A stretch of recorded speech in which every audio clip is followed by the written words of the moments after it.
Welcome back, Martin. Today you're going to talk about pension credit? Yeah, indeed. This week is the Pension Credit Week of Awareness. Sexy title, that. Basically, the government has severed the winter fuel payment that all state pensioners used to get. This winter, it'll only be those on pension credit, which is only the lowest income pensioners. And as such, they're trying to get people to be aware of what pension credit is. Now, there are up to 2.2 million people eligible for pension credit, but it's thought up to 880,000 of them don't claim it. So the government's come out and said, we're going to try and help people claim it and tell people more about it. I'll be honest with you, I've been shouting about it for the last 15 years. I think we've reached all the low-hanging fruit. We might get, from 880,000 not claiming it down to 800, but there will still be 800,000 of the poorest pensioners not claiming pension credit and not getting their winter fuel allowance. But on the show today, I'm going to bite my tongue and I'm going to talk about pension credit, because even if we help a few thousand people get it who are eligible, who aren't getting it now, that is a triumph. Absolutely. So let's talk about that eligibility then. Who should be getting it that isn't at the minute? OK, so this is my rule of thumb. And what I would say is, even if you're not of state pension age, even if you're 25 or whatever, please listen to this. We need to make sure we reach every nook and granny, and grandpas too, to spread the word on this particular one. So here you go. If you are a single pensioner of state pension age and you earn under a total income of £218 a week, you are very likely to be eligible for pension credit. If you earn under £235 a week, you may get pension credit, so it's still worth checking. If you are a pensioner couple and you're both of state pension age and you earn under £333 a week total income, you are very likely to get it. And even if you earn under £350 a week of total income, you may get it, so you should check.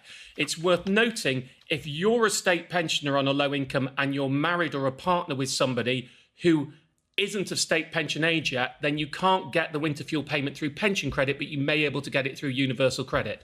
Now, I should just say what counts as total income. It's all the usuals. It's any salary, it's any state pension benefit, it's any pension income. And crucially, if you have over £10,000 of savings, for every £500 you're over £10,000, they count that as £1 a week income, which would be equivalent to 10% interest. Chances to be a fine thing. So your savings, if you've got over 10 grand, do count as income. But basically, I could shortcut all that. If you're a lower income pensioner, especially if you don't get the full state pension, and you're a lower income pensioner and you're not sure if you get pension credit, then either get online to gov.uk and use the pension credit information, or call the pension credit information helpline and ask if you're eligible. The worst they'll do is say no. The government is not looking to try and catch people out for asking if they're eligible when they're not. It is far, far better for lots of people who aren't eligible to check whether they are eligible than for some who are eligible not to check and to miss out. So if you're in doubt and you're a lower income pensioner or you know someone who is, just check. Cool. OK, and how much is it worth? Well, look, the typical payout can be £3,000 a year. So this is really big money for many people. This is, I mean, the thing about it, they call it pension credit. Terrible name, puts people off. If I were naming it, I would call it the state pension top-up.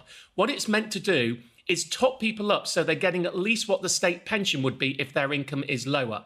Now, it can be worth up to £3,000, but as this has a superpower, which we'll come on to in a moment, even if you're only eligible for threepence, you're only eligible for a tiny amount because you're only just below the threshold, it's still worth claiming because, amongst other things, it would mean you are eligible for the winter fuel payment. So even if the actual pension credit payout isn't much, pension credit is a gateway benefit. So you just mentioned that superpower, which is interesting, and the winter fuel payments. It's on the front of the newspapers again, what's going on, what the government are doing with winter fuel payments. Just explain what you mean by superpower and the access that it offers you. Right. So I call pension credit a gateway benefit. If you're entitled to pension credit, it opens up the door to lots of other state help, council tax reductions, housing benefit potentially. I mean, not in every case, but you may be if you're entitled to pension credit.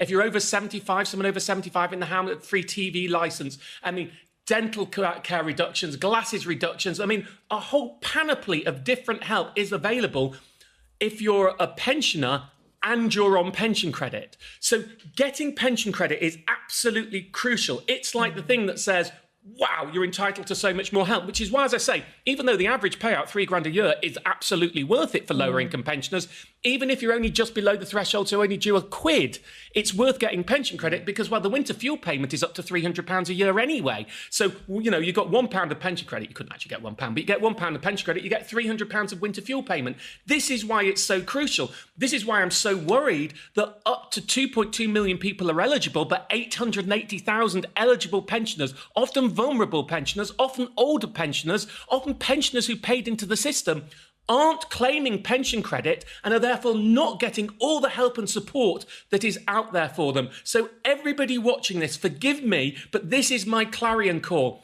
If you're not someone in that position, but you think you know someone who is a lower income pensioner, do it subtly. We don't want to be patronising, but why not just check that they're aware of pension credit and see if they've checked whether they're entitled to it? Because so many of our vulnerable older people are missing out on it.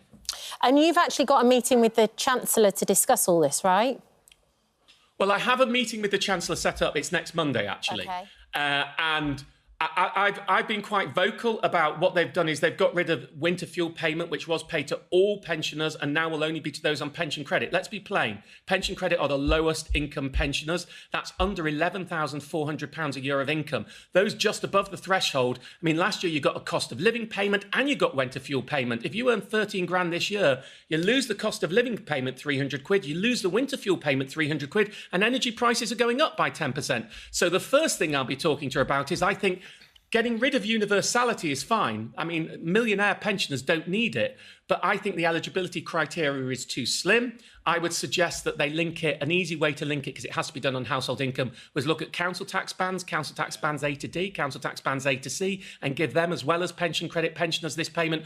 But that isn't, I mean, the meeting with Rachel Reeves is a general meeting. I have a list as long as, you can imagine, of lots of other issues, LISA payments and loads of other things. So I'm meeting her next week on that. Yeah. Well, we'll look forward to seeing how that goes. There is a shelf of awards behind you, which we can see. There's a reason you get them. It's because you are so passionate and brilliant at this. Yeah. He is far too humble to say, but Martin is up for an NTA next week. You can vote for him as the top expert if you go to the NTA's website. We'd be thrilled to bits if he does win another one. He's got one up there already, just over his left shoulder. Well, It's that one. You can't. That one. Just that one. But I think it's about time it had one to make the pair. Why not? You can have one on either side then. Exactly that. That one there is the House of Games trophy, which is, that's important too. Thanks, Martin. There's a CBE up there as well, but let's not go on about it. You don't got to brag. Thank you. Great to see you. Thank you for visiting our This Morning YouTube channel. We upload tons of new content every single day. So hit the subscribe button, like all the videos, and don't miss out. We'll see you in the morning.